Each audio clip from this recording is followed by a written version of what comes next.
So hi hello everyone. So real అనాలిసిస్లో మనం third unit కంప్లీట్గా చెప్పుకోవడం జరిగింది. ఓకేనా. నా ఫోర్త్ యూనిట్లోకి వచ్చేసరికి ఫండమెంటల్ థియరమ్ ఆఫ్ క్యాలిక్యులస్ ఒక్కటే చెప్పడం జరిగింది. సో ఇప్పుడు ఫోర్త్ యూనిట్లో next theorem state and true intermediate value theorem for integrals. ఓకేనా. సో ఇది రైమాన్ ఇంటిగ్రేషన్కి సంబంధించింది. ఇలాంటి ఇంటర్మీడియట్ వాల్యూ థియరమ్స్ మనకు టోటల్గా 3 ఉన్నాయి. ఓకేనా. ఒకటి సెకండ్ యూనిట్లో ఉంది. ఓకేనా. ఫస్ట్ యూనిట్లో కూడా ఒకటి ఉంటుంది. బోల్జానో ఇంటర్మీడియట్ వాల్యూ థియరమ్ అని ఫస్ట్ యూనిట్లో ఉంటుంది. సెకండ్ యూనిట్లో intermediate value theorem for continuity అని ఉంటుంది. ఇక్కడ intermediate value theorem for integrals అని ఉంది. 3 డిఫరెంట్ అనమాట. ఓకేనా. సో మనం ఫస్ట్ ఇక్కడ చూద్దాం.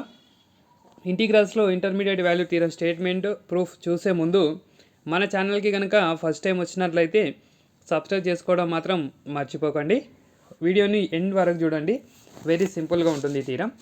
సో స్టేట్మెంట్ ఏంటంటే, if F is a continuous function on A comma B then for at least 1x in A comma B. అంటే ఏ కామా బి ఇంటర్వెల్లో ఏదైనా ఒక ఎక్స్ ఉన్నట్లయితే F of X is equal to 1/b minus A integral A to B ఈ విధంగా కూడా రాయొచ్చు, F of X DX అనమాట. సో జనరల్గా మనకి ఎగ్జామ్లో ఈ టర్మ్ అనేది మెన్షన్ చేయకుండా ఇక్కడి వరకే అడిగే అవకాశం ఉందన్నమాట. అంటే ఎగ్జామ్లో state and true intermediate value theorem for integrals అన్న ఇవ్వచ్చు. ఈ విధంగా ఇస్తే మన స్టేట్మెంట్ కూడా మనమే రాయాల్సి ఉంటుంది. లేదంటే వాడు ఇది ఏది మెన్షన్ చేయకుండా డైరెక్ట్గా ఈ స్టేట్మెంట్ ఇస్తాడు, ప్రూఫ్ రాయాలి. కన్ఫ్యూజ్ అవ్వద్దు అనమాట. అంటే మనకు ఈ స్టేట్మెంట్ దేనికి సంబంధించిందో తెలిసి ఉండాలి, స్టేట్మెంట్ కూడా తెలిసి ఉండాలి. ఓకే. ఎగ్జామ్లో స్టేట్మెంట్ ఇస్తే చాలామంది ఇది వేరే ఏదో థియరమ్ అనుకుంటారు. So you should learn theorem name as well as statement perfectly, right? So this is our statement. Okay. Now see ఈ ప్రూఫ్. సో క్వశ్చన్లో ఏమంటున్నాం మనం, దీన్ని ప్రూవ్ చేయాలి మనం. ఓకే. ఈ మొత్తం 2 లైన్స్ని యూజ్ చేసుకొని దీన్ని ప్రూవ్ చేయాలన్నమాట. సో ఫస్ట్ లైన్లో ఏముంది మనకు, F is continuous function on A comma B అంటున్నాం. ఏ కామా బి మధ్యన ఒక ఫంక్షన్ కంటిన్యూస్ అయ్యింది అంటే ఈ ఫంక్షన్ అనేది బౌండెడ్ అవుతుంది ఏకి బికి మిడిల్లో. బౌండెడ్ అంటే ఒక లోవర్ లిమిట్ ఒక అప్పర్ లిమిట్ ఎగ్జిస్ట్ అయి ఉంటే దాన్ని బౌండెడ్ ఫంక్షన్ అంటాం. ఓకే.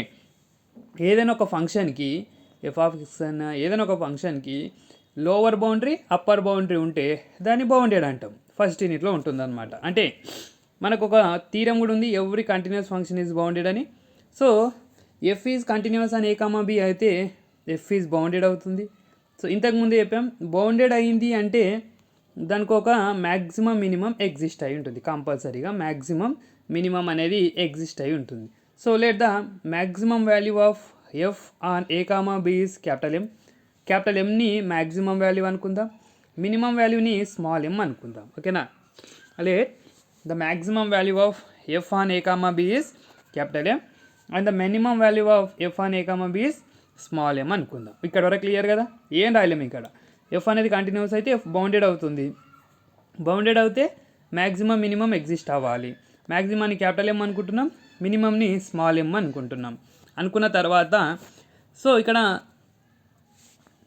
ఫంక్షన్ అనేది ఈ మినిమం మ్యాక్సిమం మధ్యనే ఎగ్జిస్ట్ అయి ఉంటుంది. అంటే ఇన్ఫిమమ్ సుప్రీమం మధ్యలోనే గివెన్ ఫంక్షన్ అనేది ఎగ్జిస్ట్ అవుతుంది. ఇది బౌండెడ్ ఫంక్షన్ డెఫినేషన్ నుంచి రాస్తున్నాం. ఓకే. బౌండెడ్ ఫంక్షన్ డెఫినేషన్ నుంచి ఏం రాస్తున్నాం, మనం రాసుకున్నాం already. k1 is less than or equal to F of SN. మనం ఫస్ట్ యూనిట్లో రాస్తాం అనమాట. SN is less than or equal to k2 అని రాస్తాం. దీన్ని బౌండెడ్ అంటాం. ఆ కాన్సెప్ట్తోనే ఇక్కడ మనం ఈ ఫంక్షన్ అనేది ఇది మినిమం వాల్యూ మ్యాక్సిమం వాల్యూ కాబట్టి ఈ విధంగా బౌండెడ్ డెఫినేషన్ నుంచి రాయడం జరిగింది. సో ఇప్పుడు ఏం చేద్దాం, ఇంటిగ్రేటింగ్ ఆన్ బోత్ సైడ్ చేద్దాం. ఈ త్రీ టర్మ్స్కి integrating from a to b చేద్దాం. Okay. So integral A to b small M d x is less than or equal to integral A to B F of X dx is less than or equal to integral A to b capital M d x. ఇక్కడ M అనేది constants కాబట్టి ఎంని out side తీసుకున్నాం, ఇక్కడ కూడా ఎం out side తీసుకున్నాం. తీసుకున్న తర్వాత ఏం మిగులుతుంది 1 మిగులుతుంది. సో ఇంటిగ్రేషన్ ఆఫ్ 1 మనకు తెలుసు, integration of 1 is x, integration of 1 is x, upper limit minus lower limit m into b minus a, capital M into b minus a అనమాట. సో ఇప్పుడు ఏం చేద్దాం, ఈ 3 టర్మ్స్కి divided by B minus a చేద్దాం. Okay, so 3 టర్మ్స్కి divided by B minus a చేస్తే ఏమవుతుందో చూడండి, dividing by B minus a on both sides, then b minus a cancel, B minus a cancel. ఇక్కడ 1 బై బి మైనస్ ఏ అనేది constant కాబట్టి out side రాసుకుంటున్నాం. ఫైనల్గా మనకు ఏమొచ్చింది, m less than or equal to 1 by B minus A integral A to B F of X dx is less than or equal to capital M వచ్చింది. So దీన్ని ఏ విధంగా రాస్తున్నాం, ఇంతకుముందు ఎఫ్ ఆఫ్ డిఎక్స్ని ఓన్లీ ఎఫ్గా కూడా రాసుకోవచ్చు. ఓకే, ఇట్లా ఓన్లీ ఎఫ్ రాస్తున్నామంటే దాని meaning F of X DX అని గుర్తుంచుకోండి. సో ఇక్కడ ఓన్లీ ఎఫ్ ఎందుకు రాస్తున్నాం సార్ అంటే, మనం ఏం చేసినాం స్టార్టింగ్లో with respect to X integration చేసినాం. విత్ రెస్పెక్ట్ టు ఎక్స్ ఎందుకు ఇంటిగ్రేషన్ చేయాలి, for some X belongs to A comma B అన్నాడు కాబట్టి చేసినాం అనమాట. సో ఇక్కడ అందుకే ఇక్కడ ఎక్స్ డిఎక్స్ని రిమూవ్ చేస్తున్నాం. ఎక్స్ డిఎక్స్ ప్లేస్లో ఎఫ్ ఆఫ్ టీ డిటీ కూడా ఉండొచ్చు, ఏమని ఉండొచ్చు అనమాట. ఓకే, సో అందుకోసం మనం ఏం చేస్తున్నాం, small m is less than or equal to 1 by B minus A integral A to B F is less than or equal to capital M అని రాస్తున్నాం.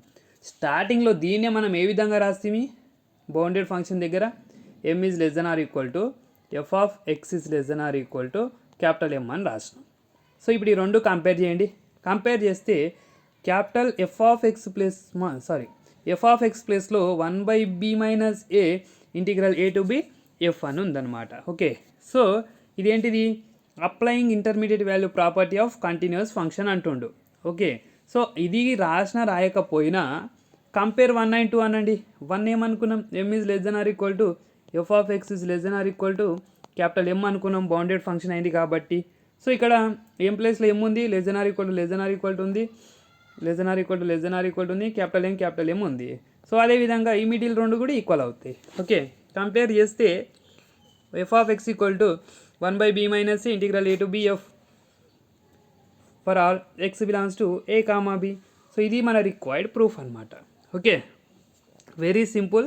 State and prove intermediate value తీరా మనకు short క్వశ్చన్లో అడిగే అవకాశం ఉంది, long క్వశ్చన్లో కూడా మనకు ఏ బి అని అడుగుతుండు కదా, సో ఏలనన్నా బీలన్నా అడిగే అవకాశం కూడా ఉందన్నమాట. So this is most important second theorem from 4th unit. Okay, I hope all you understand. నా వీడియో కనుక మీకు నచ్చినట్లయితే లైక్ చేయండి, షేర్ చేయండి. If you have any doubts let me know by your comments. Okay, thank you for watching.